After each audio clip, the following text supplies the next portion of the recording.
ത്രിയേക ദൈവത്തിൻ്റെ അതിപരിശുദ്ധ നാമം വാഴ്ത്തപ്പെടുമാറാകട്ടെ.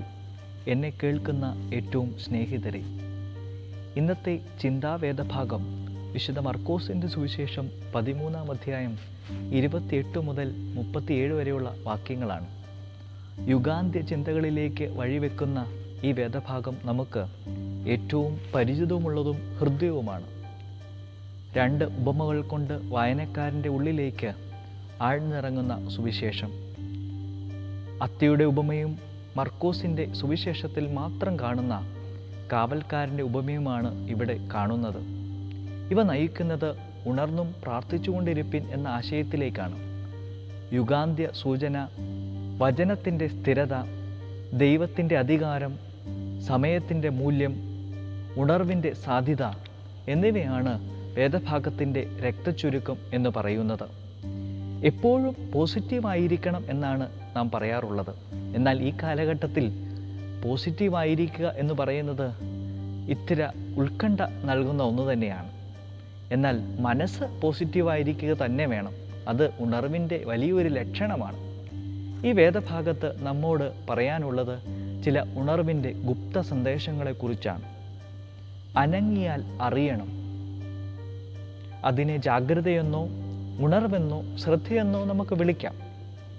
നമുക്ക് ലഭിച്ചിരിക്കുന്ന നിർദ്ദേശം ഉണർന്നും പ്രാർത്ഥിച്ചുകൊണ്ടിരിക്കുക എന്നുള്ളതാണ്. യജമാനൻ്റെ വരവിനായി കാത്തിരിക്കുന്ന ക്രൈസ്തവൻ്റെ ധർമ്മം ഉണർന്നും പ്രാർത്ഥിച്ചുകൊണ്ടിരിക്കുക എന്നുള്ളതാണ്.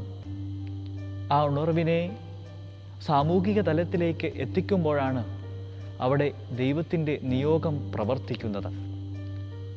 ഉണർവിനെ പറ്റി മനസ്സിലാക്കുവാൻ പറ്റിയ ഒരു പക്ഷിയുണ്ട് നമ്മുടെ പരിസരങ്ങളിൽ. അനങ്ങിയാൽ അറിയുന്ന പക്ഷി. മനുഷ്യബുദ്ധി വെച്ച് അത്ര ഭംഗിയില്ലാത്ത പക്ഷിയാണ് കാക്ക. അനങ്ങിയാൽ പറക്കും. ശുദ്ധീകരണമാണ് പ്രധാന ജോലി. വൃത്തിയാക്കി പരിസരങ്ങളൊക്കെ സൂക്ഷിക്കുന്നതിൽ വളരെ കൃത്യതയാണ് ഈ പക്ഷിക്ക്. പക്ഷി നിരീക്ഷകരൊക്കെ പറയുന്നത് ഏറ്റവും ഉറക്കം കുറവുള്ള പക്ഷിയാണെന്നാണ്.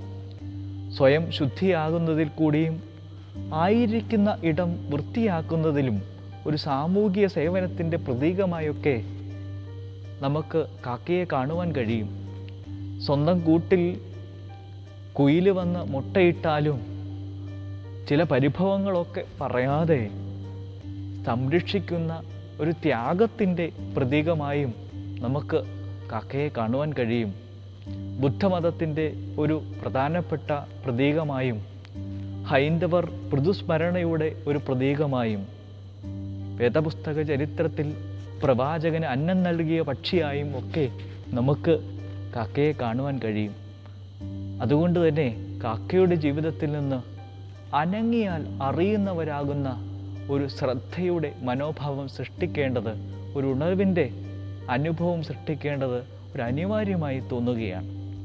അതുകൊണ്ട് ഉണർവിൻ്റെ ഒരു വലിയ സന്ദേശം നൽകുന്നുണ്ട്. ഒരു ക്രൈസ്തവന് ലഭിക്കേണ്ട ഏറ്റവും ഉചിതമായ നിർദ്ദേശം ഉണർന്നിരിക്കുക എന്നുള്ളത് തന്നെയാണ്. യുഗാന്ത്യ ചിന്തകൾ പലപ്പോഴും ഇന്ന് തെറ്റിദ്ധരിക്കപ്പെടാറുണ്ട്.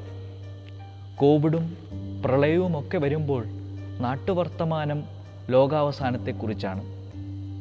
ആ ഉത്കണ്ഠയല്ല നമുക്ക് വേണ്ടത്.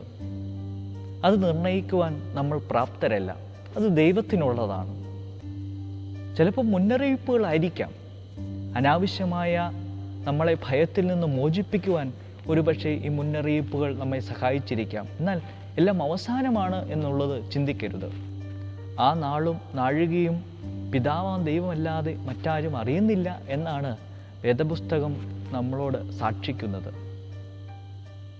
കുറച്ചുകൂടി ആഴമായി ജീവിക്കുവാൻ യുഗാന്തി ചിന്തകൾ നമ്മളെ പ്രബോധിപ്പിക്കുന്നുണ്ട്. ഉറങ്ങുന്നവരായി കാണാതെ അനങ്ങിയാൽ അറിയുന്നവരായിട്ട് അത്രമാത്രം ശ്രദ്ധയോടുകൂടി ഏത് ജോലി ആയിക്കൊള്ളട്ടെ, ഏത് മേഖലകളിലായിക്കോട്ടെ, അവിടെയെല്ലാം വളരെ ശ്രദ്ധയോടുകൂടി ഉണർന്നും പ്രാർത്ഥിച്ചുകൊണ്ടും സൂക്ഷ്മതയോടുകൂടി ജീവിക്കുവാൻ ഈ ചിന്തകൾ നമ്മളെ പ്രേരിപ്പിക്കുന്നുണ്ട്. നിയന്ത്രണത്തിലും നിരീക്ഷണത്തിലും നിർദ്ദേശങ്ങളിലും കഴിയുന്ന ഈ കാലത്ത് ഉണർവിൻ്റെ ലക്ഷണങ്ങൾ നമുക്ക് ദർശനങ്ങൾ സമ്മാനിക്കണം. പരസ്പരം ധൈര്യപ്പെടുത്തലും പ്രതീക്ഷയും സൂക്ഷ്മതയും പ്രാർത്ഥനയും ആത്മാർത്ഥതയും നമ്മളെ ഉണർന്നിരിക്കാൻ പ്രേരിപ്പിക്കുക തന്നെ വേണം. അപ്രകാരം പ്രാർത്ഥനയോടുകൂടി നമ്മുടെ ഈ കാലഘട്ടത്തെ നേരിടുവാൻ നമുക്ക് ഒരു സാമൂഹിക അകലത്തിൻ്റെ ഇടയ്ക്ക് ഉള്ള ഒരു ദൈവത്തിൻ്റെ സാന്നിധ്യം, ആ ഇടയ്ക്ക് ദൈവത്തെ ഒന്ന് ക്രമീകരിക്കുവാൻ, രണ്ടുപേർ തമ്മിലുള്ള അകലത്തിലാണെങ്കിലും അതിൻ്റെ ഇടയ്ക്ക് ദൈവത്തെ ഒന്ന് പ്രതിഷ്ഠിക്കുവാൻ നമുക്ക് കഴിഞ്ഞാൽ പരസ്പരം ധൈര്യപ്പെടുത്തുവാൻ നമുക്ക് കഴിയുമെന്നുള്ളത് ഒരു വാസ്തവമാണ്. നമ്മുടെ ജീവിതത്തിൽ അനങ്ങിയാൽ അറിയുന്നവരായി അത്രമാത്രം ശ്രദ്ധയോടുകൂടി ദൈവിക വരവിനായി കാത്തിരിക്കുവാൻ നമുക്ക് കഴിയുമ്പോഴാണ് ഒരു ക്രൈസ്തവ മൂല്യം നമ്മുടെ ഹൃദയങ്ങളിൽ ജനിക്കുന്നത്. അതിന് ദൈവം സഹായിക്കട്ടെ എന്ന് പ്രാർത്ഥിച്ചുകൊണ്ട് എൻ്റെ വാക്കുകളെ നിർത്തുന്നു. ദൈവം അനുഗ്രഹിക്കട്ടെ.